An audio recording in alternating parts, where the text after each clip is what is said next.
고린도 교회에서는 어떤 일이 있었어요? 내가 믿음을 가졌으니까 이제는 율법도 예수 그리스도의 십자가의 보혈로 완성됐고 뭐 율법주의도 아니고 하니까 뭐 이방 신전에 드려졌던 고기 같은 거 먹는 거 문제 없어. 뭐 내 맘이지.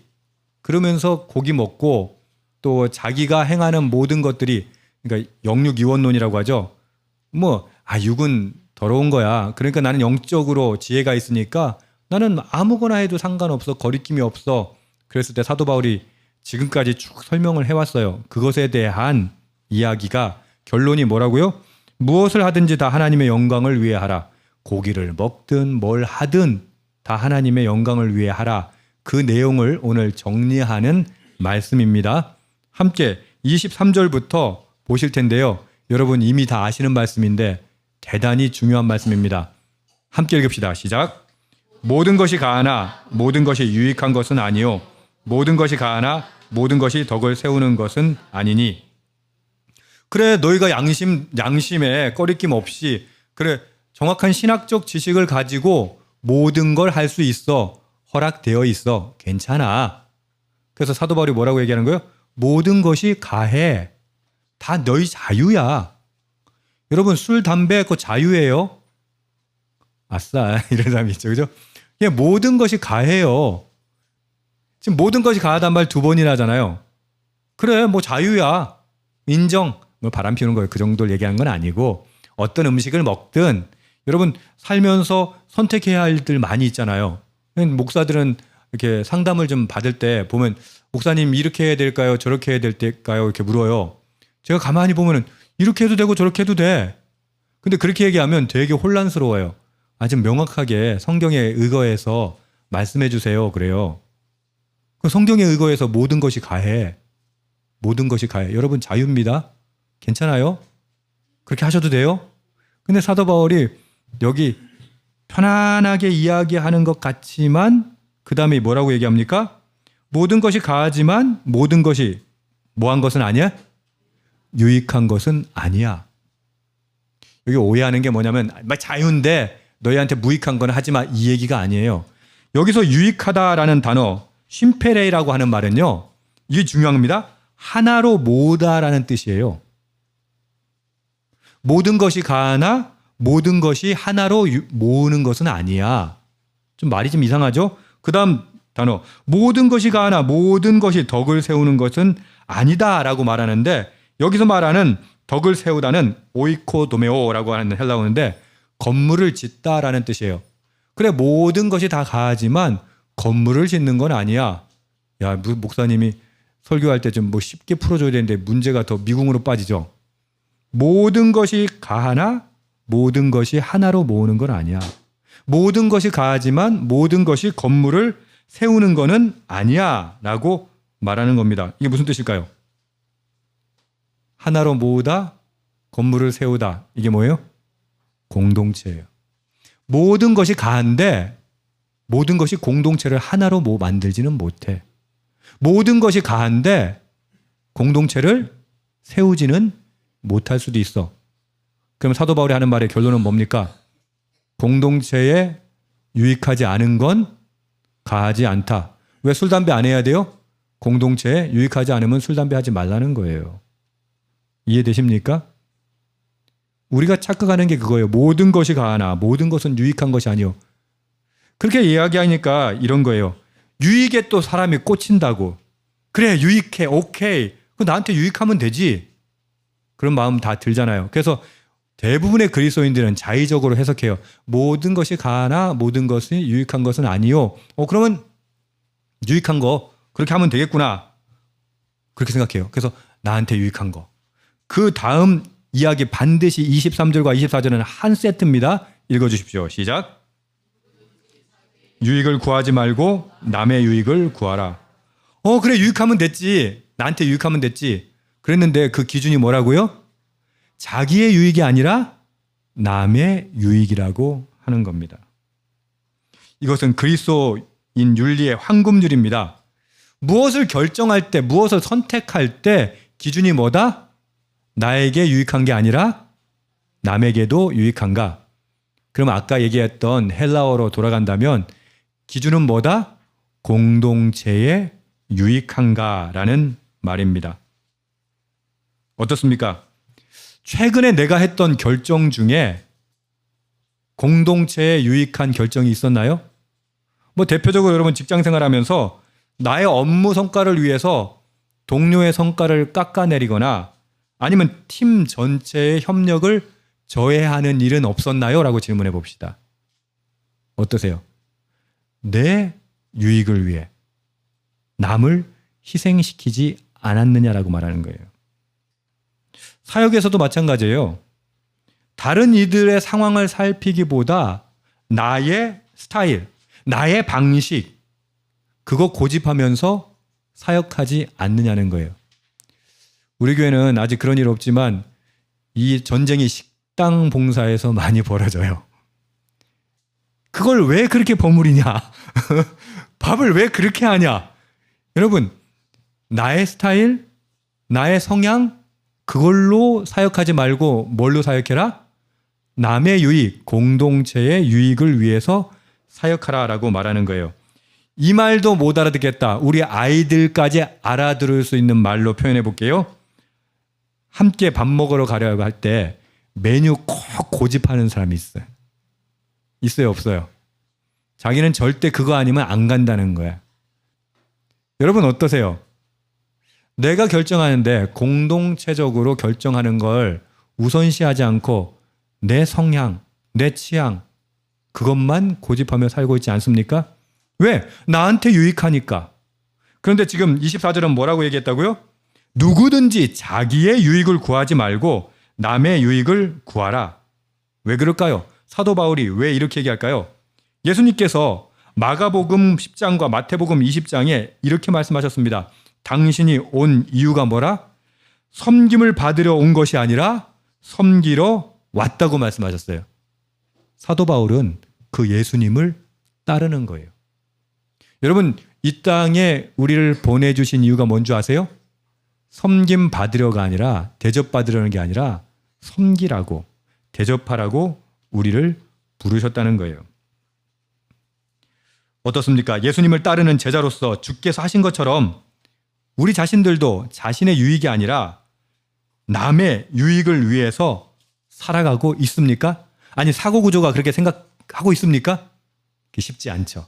이게 본능은 그렇지 않거든요. 우리의 본능은 죄성에 오염되어 있기 때문에 이게 쉽지가 않은 거죠. 결국 사도 바울이 이야기하는 그리스도인의 진정한 자유, 무엇이든지 가하다고 하는 자유는 무엇이든 마음대로 할 수 있다는 방종을 말하는 것이 아닙니다. 다른 사람에게 미칠 영향을 깊이 생각하고 공동체의 덕을 세우도록 그 자유를 사용하라라는 말씀입니다. 여러분 따라합시다. 진정한 자유는 다른 사람을 섬기는 능력입니다. 내 맘대로 하는 것이 아니라 나의 소욕, 나의 욕망을 꺾고 다른 사람을 섬길 수 있는 게 진짜 자유인이에요. 자유인이라는 말은 뭐예요? 주도권을 내가 진 거잖아요. 그죠?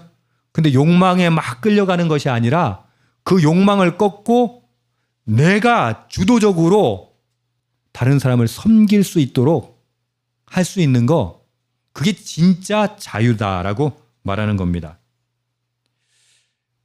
그것에 대한 실질적인 예를 25절부터 27절까지 얘기합니다. 함께 읽읍시다. 시작. 무릇 시장에서 파는 것은 양심을 위하여 묻지 말. 이는 땅과 거기 충만한 것이 주의 것임이라. 불신자 중 누가 너희를 청할 때 너희가 가고자 하거든 너희 앞에 차려놓은 것은 무엇이든지 양심을 위하여 묻지 말고 먹으라. 그러니까 신전에 들여졌던 고기가 시장에 유통됐다고 했지 않습니까? 그러니까 이방인들, 믿지 않는 사람들 집에 방문하면 고기는 10중 8구 뭐다? 신전에 들여졌던, 제사에 들여졌던 고기라는 거예요. 근데 가가지고 어떻게 뭐예요? 이거 저 제사에 들여졌던 거예요? 아니에요. 그거 물으라 묻지 말라? 묻지 말고 먹으라 라고 얘기한 거예요. 이게 자유라는 거예요. 그러니까 율법에 막 속박돼서 얽매여서 그렇게 살지 말고 그냥 묻지 말고 먹어라. 왜요?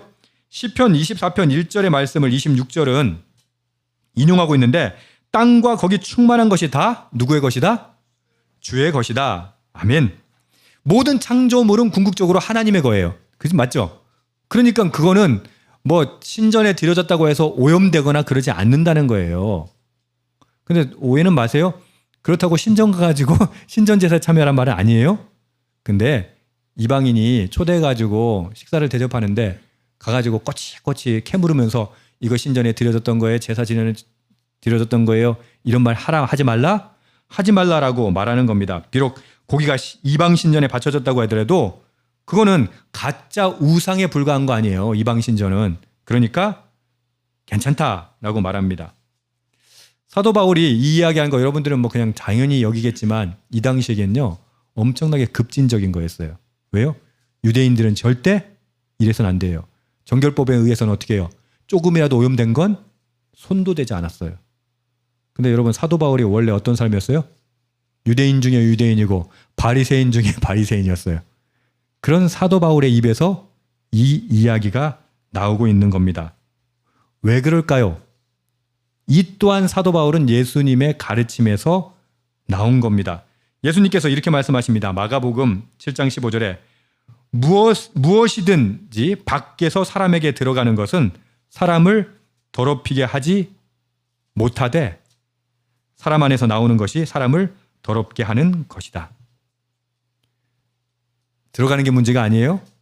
이 안에서 나오는 게 문제라는 것이죠. 불신자의 집에 초대받았을 때가 문제라고 했어요. 성전에 제사에 드려졌던 고기 그거 따지지 말라고 했습니다. 왜요? 그럼 그 이유가 뭘까요? 여기 오늘 핵심이 있습니다. 뒤에 여러분 아까 제대로 읽으셨다면 알 수 있어요. 왜일까요? 불신자들과 교제를 통해서 많이 복음이 전해질 수 있기 때문이에요. 할렐루야. 불신자 집에 나는 유대인처럼 하게 되면 어떻게 해요? 불신자 집에 유대인들은 가요 안 가요? 안 가요. 초대교회 당시에 베드로가 저기 고넬료에게 갔다가 거기서 했다고 해서 나중에 뭐가 문제가 돼요? 예루살렘 교회에서 아주 큰 문제가 돼요. 야 어떻게 이방인 집에 들어가서 함께 먹고 마시냐? 너는 오염됐다. 근데 복음을 전한다고 생각합시다. 그럼 이방인 집에 들어가야 돼요? 안 돼야 돼요? 들어가긴 들어가는데 그 끄트머리 이렇게 서가지고 예수 믿으세요? 안녕히 계세요? 하고 나와야 돼요? 아니라는 말이에요. 주는 거 먹고 함께 교제하라는 거예요. 그렇게 교제할 수 없다면 어떻게 복음이 전해지겠는가? 이게 사도 바울의 관점입니다. 우리나라는 저기 조상 제사 드리던 나라였잖아요. 여러분들 중에는 제사 드려보신 분들 계시죠? 저희 집은 제사를 좀 많이 드렸어요. 그 어렸을 때 제사 지내는데 이제 저는 예수를 믿기 시작했잖아요. 그런데 꼭 저기 맛상주였거든요. 맛상주니까 어떻게 해요? 제사를 같이 드려야 돼. 그냥 그것까지는 드리겠는데 제사 음식을 먹어야 돼요. 맛상주는. 먹어야 되는데 먹을 때 마음이 어땠을까? 내가 이거 알았으면 내가 그렇게 갈등을 안 했을 거란 말이야. 죄책감에 안 빠졌을 거란 말이야. 근데 제가 어렸을 때만 하더라도 뭐라고 가르쳤어요? 아니 이 말씀이 뭐 최근에 나온 것도 아니고 2000년 전에 나온 건데 어떻게 가르쳤다? 제사 음식 먹으면 안 돼 이렇게 가르쳤거든요. 물론 여러분 사도 바울의 입장은 또 그렇게 믿는 사람들을 위해서는 그래 너는 그렇게 믿으니까 내가 그렇게 안 할게 라는 이야기가 이제 계속 되고 있는데 여러분 너무 율법적으로 살지 마세요. 모든 것이 가합니다. 그러나 조심해야 할 건 뭐라고요? 모든 것이 유익한 것이 아닐 수도 있다는 거 꼭 기억하면서 말씀을 계속 읽어보겠습니다. 28절 29절입니다. 시작. 그 양심을 위하여 먹지 말라. 내가 말한 양심은 너희의 것이요 남의 것이니. 여기까지요. 누가 너희에게 이것을 재물이라 말하거든. 그래 모든 것이 가하고 모든 건 먹을 수 있어. 자유롭게 먹을 수 있어. 근데 문제는 이거예요. 누군가가 이거 제사에 드려진 재물인데요? 라고 말한다면 먹어라 먹지 말라? 먹지 말라. 아니 사도 바울이 왜 이래라 저래라 해요? 이랬다 저랬다 하는 것 같지 않아요? 근데 그 다음에 뭐라고 얘기해요? 왜 이걸 먹지 말아야 돼요? 그 사람의 양심을 위하여. 여러분 그 사람이 음식 요거 중요해요. 음식 자체는 문제는 없어요. 일단 아까 그건 정리됐죠? 음식 자체는 문제가 없는데 이게 제물로 드려졌던 음식입니다라고 말해준 사람 때문에 먹지 말라는 거예요. 여러분, 그 사람이 왜 이게 제물에 드려진 음식이라고 말했을까요? 못 먹는 거 약 올리려고 그런 얘기 했을까요? 멜롱멜롱 그런 거 아니잖아요. 왜 그럴까요? 고기가 제사에 바쳐진 건데, 드려진 건데 드셔도 괜찮겠습니까? 라고 하는 배려예요. 아니, 당신이 그리스도인인데 이거 신전에 바쳐졌던 건데 당신 먹어도 됩니까? 라는 배려라는 것이죠. 그 말은 무슨 말이에요? 그 사실을 알려준 사람이 배려한 거니까 그 사람의 양심, 그 사람은 그걸 꺼림직해 하니까 내가 먹는 걸 그 사람이 꺼림직하면 어떻게 해요? 먹으라 먹지 말라? 먹지 말라는 거예요. 사도 바울이 명확하게 얘기하는데요. 야, 너의 양심 말하는 거 아니야? 누구의 양심? 말하는 사람의 양심에 의거해서, 알려준 사람의 양심에 의해서 먹지 말라라고 말합니다. 내 양심에 아무 문제가 없어도 다른 사람의 마음의 부담감을 생각한다면 그를 배려하라는 말입니다. 여러분, 이게 현대사회에서 제일 힘들어요. 내 자유인데 왜? 아니, 이게 신학적으로도 문제 없고 이거 신앙적으로도 문제 없어. 근데 내가 왜 그래야 돼? 라는 마음이 우리 현대인들에게 모두가 있어요. 그걸 사도 바울이 대변해서 이렇게 얘기합니다. 29절 후반절 어찌하여부터 30절입니다. 시작. 어찌하여 내 자유가 남의 양심으로 말미암아 판단을 받으리요. 만일 내가 감사함으로 참여하면 어찌하여 내가 감사하는 것에 대하여 비방을 받으리요. 예, 여러분 되게 근사하게 표현하니까 쉽게 설명할게요. 아니, 내가 왜? 이 말이에요. 아니, 내가 올바른 신학 지식을 갖고 행동하는데 왜 잘못된 이해를 가진 사람의 기준으로 내가 판단을 받아야 돼? 내가 왜 비판을 받아야 돼? 아니, 신학적인 지식이 없는 지가 문제지 왜 나한테 그래? 나는 자유롭다니까? 나는 이거 문제가 없다니까? 지금 그 얘기하는 거예요. 30절은 뭐예요? 내가 하나님께 감사하며 먹는 선한 행위를 하는데 왜 그것 때문에 비난을 받아야 돼? 맞아요, 안 맞아요? 맞죠? 그래서 현대인들은 어떻게 해요? 조금 강하게 하면 제 멋대로 하고 내 자유라고 내세우는 거예요. 사도 바울이 이렇게 수사적인 질문을 하는 이유는 뭐예요? 여러분, 수사적인 질문은 답을 얻기 위한 게 아니에요? 그러면 이 안에 어떤 진리가 있던 거예요? 야, 자유라면서요. 사도 바울, 당신이 자유라고 했잖아. 근데 내가 왜 연약한 사람들, 그걸 이해 못하는 사람들까지 내가 수용을 해야 돼? 여러분, 그래야 안 그래요? 아니, 지가 그러면 신학적으로 바로 생각하든가 말씀을 더 열심히 봐가지고 올바른 지식을 얻든가 그래야 할 거지. 왜 나한테 그러는 거야? 나는 정상이란 말이야. 난 문제없단 말이야. 그때 사도 바울이 돌직구를 날리는 게 이겁니다. 31절 오늘의 제목입니다. 시작. 그런즉 너희가 먹든지 마시든지 무엇을 하든지 다 하나님의 영광을 위하여 하라. 제가 한 번 더 시킬 거 아셨죠? 31절 시작.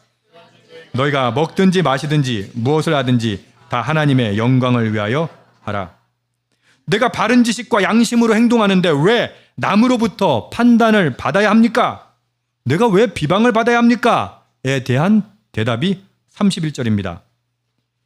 이것은 지금까지 모든 논의를 정리하는 핵심적인 워딩입니다. 그런즉 너희가 먹든지 마시든지 무엇을 하든지 다 하나님의 영광을 위하여 하라. 그리스도인의 삶의 최고 원칙이라는 말입니다. 음식을 먹는 것 같은 일상적인 일에서부터 중요한 결정에 이르기까지 모든 것을 나의 유익을 위해서 하라? 아니요. 나의 욕심을 위해 채우기 위해서 하라? 아니요. 내가 원하는 대로 하라? 아니에요. 그럼 어떻게 해요? 무엇을 위해서 하라? 하나님의 영광을 위하여 하라. 하나님이 기뻐하시는 방향으로 하라.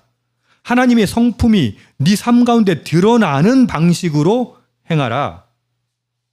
이 일이 내 편이나 이익이 아닌 정말 하나님이 기뻐하시는, 하나님께 영광이 되는 일인지를 먼저 생각하라. 이게 지금까지 살아온 우리의 삶의 방식과 전혀 맞지 않는 말씀이에요. 왜요? 뭐 결정할 때 유리한가 불리한가 따지잖아요. 그죠? 1층 카페 매물로 나왔을 때 뭐부터 생각하겠어요? 우리 교회에 유리한가 불리한가? 계약이 유리한가 불리한가? 하나님의 영광인가? 공동체를 세우는가? 공동체를 하나 되게 하는가? 이런 게 관심이 없이 이 계약이 우리에게 유리한가 불리한가? 여러분, 판단할 때 무엇을 선택하고 결정할 때 뭐부터 따져요? 나한테 유리한가?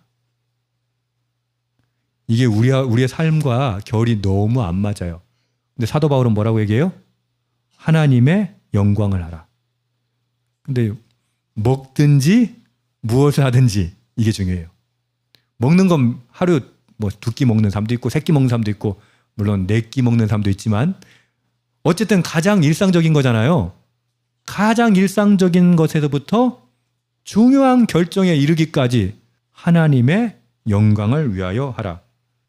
사도 바울은 내가 중심이 아니라 하나님이 중심이 되는 삶에 대해서 이야기합니다. 그 실천적인 삶에 대해서 그 지침을 이렇게 이야기합니다.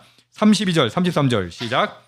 유대인에게나 헬라인에게나 하나님의 교회에나 거치는 자가 되지 말고 나와 같이 모든 일에 모든 사람을 기쁘게 하여 자신의 유익을 구하지 아니하고 많은 사람의 유익을 구하여 그들로 구원을 받게 하라. 아멘.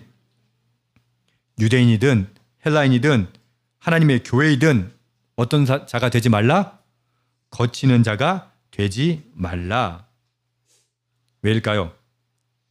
여러분, 예수님께서는 하늘 보좌를 버리시고 우리에게 오셨어요. 예수님의 유익이 아니라 우리의 유익을 위해서 오셨고 십자가에 죽으셨어요. 달리셨어요. 그죠? 사도 바울이 얼마나 이기적인 인간이었습니까? 근데 그것을 보고 어떻게 해요? 사람이 변화돼요. 그리고 사도 바울 어떻게 살아가요? 사람들의 유익을 위하여 살아가요. 33절 보십시오. 나와 같이. 나와 같이. 사도 바울이 왜 나와 같이라고 얘기해요? 자기도 예수님처럼 했거든요. 그러니까 모델이 필요한 거예요. 잘해? 뭘 잘하라는 거야? 그래서 사도 바울은 뭐라고 얘기해요? 나와 같이 해. 사도 바울은 사도였지만 권한이 있었지만 자기에게 능력이 있었지만 그걸 사용했다 사용하지 않았다? 사용하지 않았다. 먹을 수 있지만 먹지 않았고 안 먹어도 되지만 먹었고 모든 선택에 있어서 무엇을 했다? 하나님의 영광을 위해 살았다. 그러므로 어떻게 해라? 너희가 행하는 모든 것이 공동체에 하나님의 교회에 그리고 이방인들 유대인들 헬라인들 모두에게 거치는 자가 되지 말라. 모든 일을 모든 사람을 기쁘게 하여 자신의 유익을 구하지 아니하고 많은 사람의 유익을 구하여. 그 다음에 핵심적인 이야기 마지막 뭐라고 써 있습니까? 왜 그렇게 하라? 그들로 구원을 받게 하라. 줄 꺼놓으세요. 여러분 우리 인생의 목적이 뭔지 아세요? 그들로 구원을 받게 하라. 여러분 이 땅에서 잘 사는 거 중요해요. 잘 먹는 거 중요해요. 이 땅에서 즐겁게 사는 거 중요해요. 근데 이 땅에서 삶은 그리 길지 않아요. 여러분 금방 끝나요. 그냥 그렇게 가치 없이 살다 가시겠습니까? 예수님께서 왜 십자가에 죽으셨어요? 우리를 구원하시기 위해서. 사도 바울이 왜 이렇게 희생하고 헌신하며 살아가요? 그들을 구원하기 위해서. 그리고 사도 바울이 우리에게 뭐라고 얘기해요? 나와 같이 그들로 구원을 받게 하라. 왜 자기 유익을 구하지 않고 다 많은 사람들의 유익을 구해야 돼요? 잘 보이려고? 인기 얻으려고? 좋아요 더 받으려고? 아니에요. 그들로 구원을 받게 하기 위해서입니다. 그리스도인의 사랑에 실천하는 구체적인 방법이 이겁니다. 자기 중심성을 버리고 상대방을 섬기는 것. 여러분 어떻습니까? 오늘 우리는 나의 이익, 나의 욕심을 내려놓고 있습니까? 혹시 나의 삶이, 나의 자아가 믿지 않는 사람에게 복음의 걸림돌이 되고 있지는 않습니까? 오늘 말씀대로 워딩대로 하면 거치는 자가 되고 있지 않느냐고요. 여러분 요즘에 현대교회가 한국교회가 왜 그렇게 비난을 받아요? 지금 거치는 자가 되고 있잖아요. 왜요? 자기의 유익을 위하니까. 확장하면 우리 교회의 유익을 위하니까. 우리 기독교의 유익을 위하니까. 여러분 결코 교회의 유익, 기독교의 유익이 여기서 교회는 조심하세요. 예. 조직의 유익이 하나님의 영광이 안 될 수도 있다는 거예요. 근데 우리는 어떻게 착각해요? 하나님의 영광과 교회의 유익, 공동체의 유익을, 조직의 유익을 동일시해버리는 거예요. 근데 이 사도 바울은 뭐라고 얘기해요? 예수님이 그러셨던 것처럼 나의 유익, 우리의 유익을 구하지 말고 타인의 유익을 구하라라고 지금 말씀하고 있는 겁니다. 우리의 삶의 목표가 있다. 너의 인생의 비전이 있다. 그것은 무엇이다? 사람들로부터 구원을 받게 하는 것. 사람들로 구원을 얻게 하는 것. 할렐루야. 자, 이쯤 되면 여러분들의 텐션이 툭 떨어집니다. 왜요? 또 맨날 그 소리네. 여러분 정신 차리고 들으세요. 우리의 삶의 목적이 있어요. 뭐 1억 모으기, 10억 모으기 그게 인생의 목적이 아니에요. 우리의 목적은 뭐예요? 사람들로 구원을 받게 하는 것. 그것이 가장 큰 비전입니다. 인생의 목적이고요. 인생의 진정한 의미입니다. 여러분 뭐의 의미를 갖고 요즘 살아가세요? 대출 갚는 게 의미죠. 이거 무의미하다는 거 아니에요. 돈 버는 게 의미고 건강해지는 게 의미고 그래가지고 얼마나 운동 열심히 합니까? 저도 운동 열심히 하려고 엄청 했어요. 근데 그게 최종 목적은 아니라니까요. 제가 자주 말씀드리는 게 이거 아닙니까? 그래 그렇게 건강하게 살아가지고 한 120살까지 살기를 축복해요. 안 죽어요? 120년까지 막 그냥 더 쳐줄게 한 150세 사세요. 그것도 건강하게. 안 죽어요? 죽을 거잖아요. 그걸 살아서 뭐하게? 도대체 무슨 조용필 노래 중에 킬리만자로의 표범에 그러잖아요.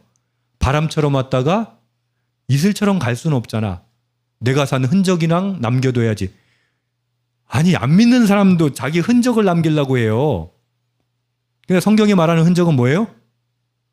많은 사람들을 복음으로 인도하는 것, 구원으로 이끄는 것. 여러분 그게 우리 인생의 가장 가치 있는 목적이에요. 그게 비전이라고 하는 거예요. 다시 말합니다. 나와 같이 모든 일에 모든 사람을 기쁘게 하며 그리고 사도 바울이 우리에게 권면하는 것 예수님이 그랬던 것처럼 나도 그랬으니까 너희도 그렇게 하라. 그것이 11장 1절입니다. 함께 읽읍시다. 시작. 내가 그리스도를 본받은 자가 된 것 같이 너희는 나를 본받는 자가 되라. 아멘. 바울은 예수님처럼 그렇다면 우리들은 누구처럼? 바울처럼 모든 일에 모든 사람을 기쁘게 하여 자신의 유익을 구하지 않고 많은 사람의 유익을 구해서 그들이 구원을 받게 하라. 아멘. 다시 말씀드립니다. 우리의 인생의 의미는 무엇입니까? 100년도 못 사는 인생의 비전은 무엇입니까? 그것은 그들이 구원을 받게 하는 것입니다. 할렐루야. 저와 여러분이 사도 바울을 본받기를 축복합니다. 그렇게 예수님을 본받는 사람 되기를 축복합니다. 그리고 어느 날 사도 바울처럼 당당히 말할 수 있기를 축복합니다. 뭘 듣고 아멘 한 거야? 사도 바울처럼 당당히 말할 수 있기를 축복합니다. 따라합시다. 너희는 나를 본받는 자가 되라. 여러분 마지막에 이 말 할 수 있어야 돼요. 너희는 나를 본받는 자가 되라. 아니 하루에 4끼 먹으라고요? 이건 아니잖아. 너희는 나를 본받는 자가 되라. 한 번 더 시작. 옆에 사람에게 그렇게 얘기하세요. 당신은 나를 본받으십시오. 왜 웃어? 아직은 이 수준이에요. 나를 본받으세요. 아직은 이 수준이에요. 맞죠? 너희는 나를 본받는 자가 되라 했을 때 상대방이 아멘 할 수 있기를 주님의 이름으로 축복합니다. 아멘. 기도합시다.